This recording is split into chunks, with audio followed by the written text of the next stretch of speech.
Welcome back, friends. This is Steve Young, and on today's post, I will share part two of the two most effective methods that ended my panic attacks for good, and it took me about 10 days. So, if you haven't checked out part one yet, please do so, covering and explaining the first effective method called the flooding exposure method, where I've learned to welcome and embrace the symptoms of a panic attack while understanding that the symptoms are not dangerous or harmful, but just uncomfortable to have, which was a huge first step in getting some initial positive results. And with each practice, I was able to reduce the duration and the intensity of the symptoms of a panic attack. So, on this post, I will be focusing on the second effective method that helped end my panic disorder. But before I begin, just a disclaimer, I am not a doctor or a therapist. So if you are experiencing any life-threatening symptoms, please seek medical attention as soon as possible. It's always better to be safe than sorry. With that said, I'm here to share my story and what I did to put an end to my panic attacks. So the second effective method was called the panic exercise. And the goal of this was to get as many panic attacks I can get by putting myself in environments that I was most afraid of triggering them, which were being at public places like shopping malls and grocery stores or any crowded areas, places where there are a lot of people. And also, this will sound really counterintuitive. I will also demand that I get a panic attack at these public areas where I would fear the most of having them. And the point of this is to understand that we have both a logical and an emotional mind, but it's our emotional mind that is much more powerful. So, from this book, again, Anxiety and Panic: How to Reshape Your Anxious Mind and Brain by Dr. Harry Berry, which you can find the link below. It is from our emotional brain, where there is an organ called the amygdala that is in charge of the stress system, and its function is to seek out danger in the environment and responsible for triggering the fight, freeze, or flight response when we are in danger. So it is very important for our survival when coming across real danger like a mountain lion.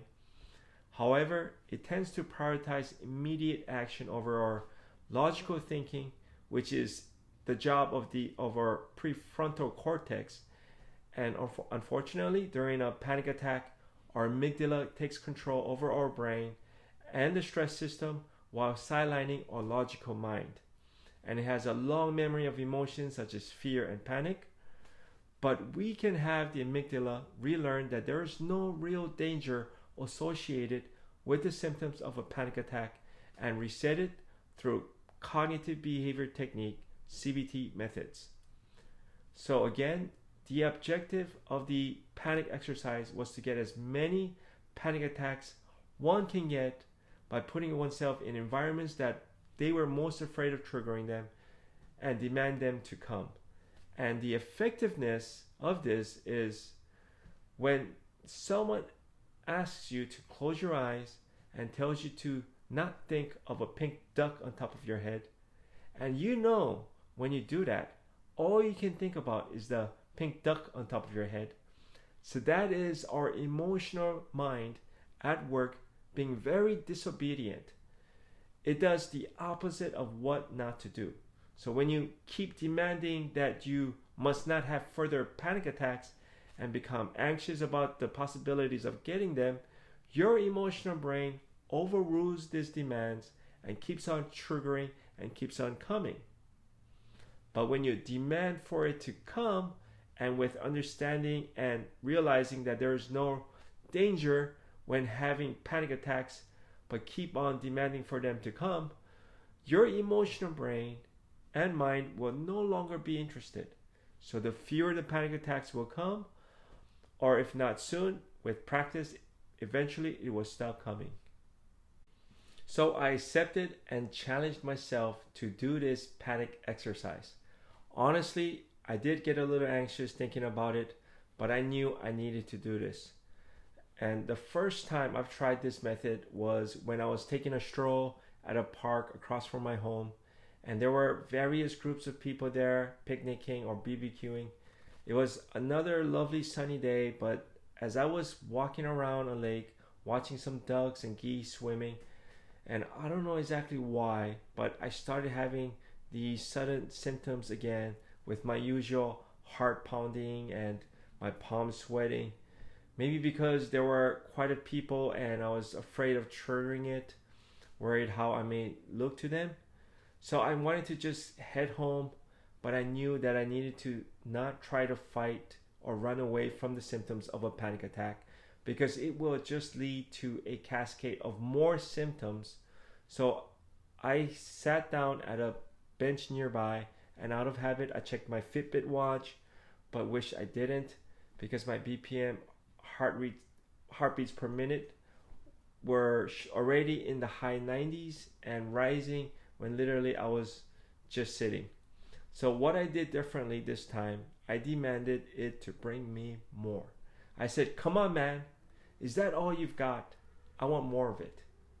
And felt the symptoms just flooding in, feeling a little dizzy again. So I softly whispered to myself that I accept this feeling.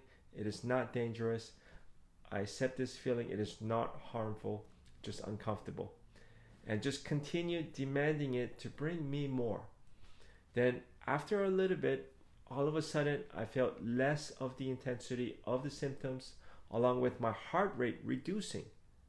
I could feel it not pounding as hard. My Fitbit watch showed my heart rate reducing from 110 BPM to 100 to 90, and my palms were not sweating as much, symptoms slowly fading away, and this time I felt the duration was even a little shorter than my jacuzzi episode, which I talked about in part 1 of this post. The experience was just like the book's analogy. It's like you're standing on a beach with your feet stuck in the sand and you feel the tide coming in, nothing you can do to stop it but to accept it, just like having the symptoms during a panic attack.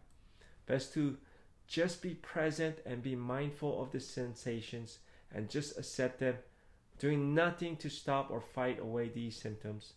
And then you can feel the tide just going away on its own, just like the symptoms fading away.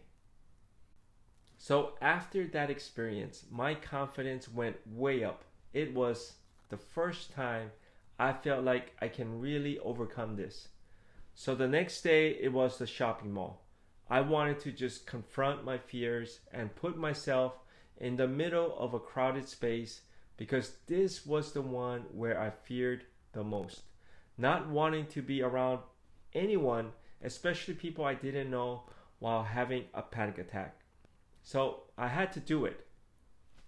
I remembered when I parked my car at the mall, feeling anxious, but I just reminded myself that if it happens, it will just be uncomfortable, but not in any way dangerous. And I told myself that people will not even notice because they will probably be too busy shopping and focusing on themselves anyway.